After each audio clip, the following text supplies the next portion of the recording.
Good evening, I'm Camelia, and this is KiniNews. Mahathir has responded to Lim Guan Eng over a claim that Mahathir openly threatened to sack him 3 times during cabinet meetings over several issues. Here's what Mahathir said.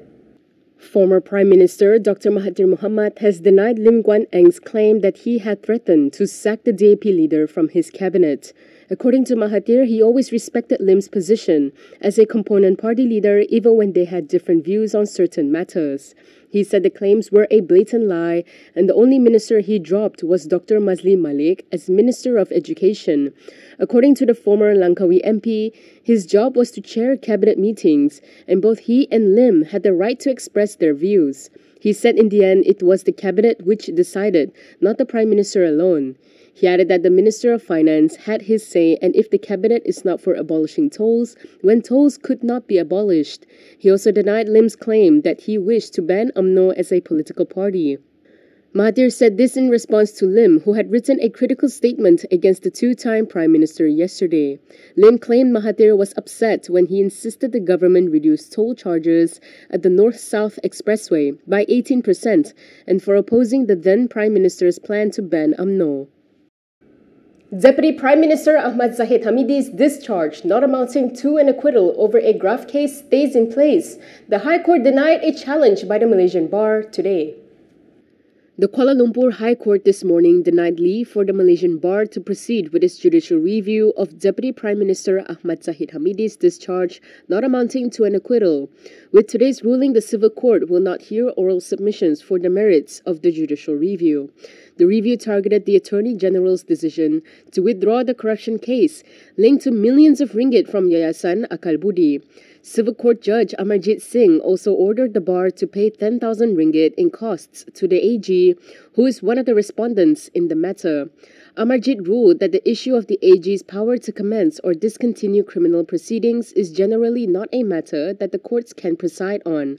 The Civil Court also denied the bar's application to have the Apex Court look into several constitutional issues linked to the AG's power to withdraw the criminal case against Zahid. On September 4th last year, the prosecution applied for a DNAA over the 47 graft charges against Zahid, and the criminal court allowed it. 3 months later, the bar filed a legal challenge over Zahid's DNAA, stating that it is challenging the AG's decision to seek the discharge as part of its statutory duty to uphold the cause of justice without fear or favor. The government has been accused of using cops to harass and spy on the opposition. Tuan Ibrahim made the accusation in the Dewan Rakyat today. Perikatan Nasional's Kupang Krian MP Tuan Ibrahim Tuan Man has accused the government of abusing its agencies to harass and spy on political opponents during elections.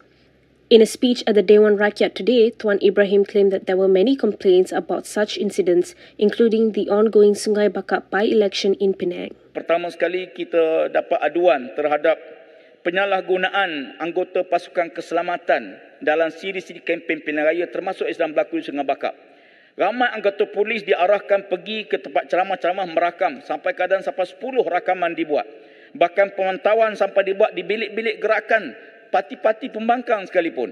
Dan saya fikir ini telah melampaui dan mengganggu hak asasi, hak berpolitik yang dijamin dalam perlembagaan. Tuan Ibrahim said this during a debate on a report by the Human Rights Commission of Malaysia.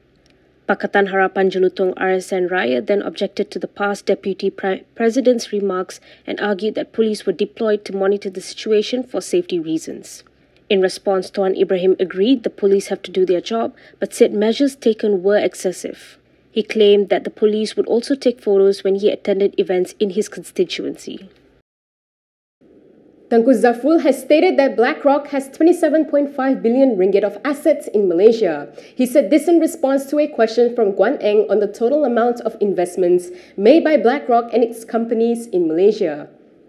Controversial US firm BlackRock has been investigating in Malaysia since 1990s and currently owns assets worth 27.5 billion ringgit locally. This is according to Investment, Trade and Industry Ministry Tengku Zafrul Abdul Aziz. However, Zafrul assured that the government has no direct dealings with the company, nor does BlackRock have any influence over national policy. He said, according to open data as of May 2024, BlackRock, as a global investment firm, owns equity investments in 100 listed companies in Malaysia. This included firms in industrial sectors along with 3 largest entities which are banking institutions in this country. Elaborating, Zafrul explained that companies that hold shares in BlackRock have contributed greatly to Malaysia's export income.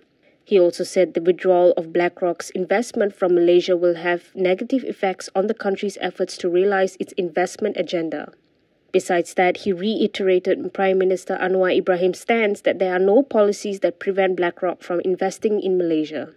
Zafrul said this is in response to a question from DAP chairperson Lim Guan Eng regarding the total amount of investments made by BlackRock and its companies in Malaysia. A DAP leader has called for the government to stop hiring retired officials to senior positions. This was in response to the appointment of Ramlan Harun as EC chairperson. Kapong MP Lim Guan Eng has urged the government to stop hiring retired government officials to senior positions. He said the government should prioritize serving young professionals instead.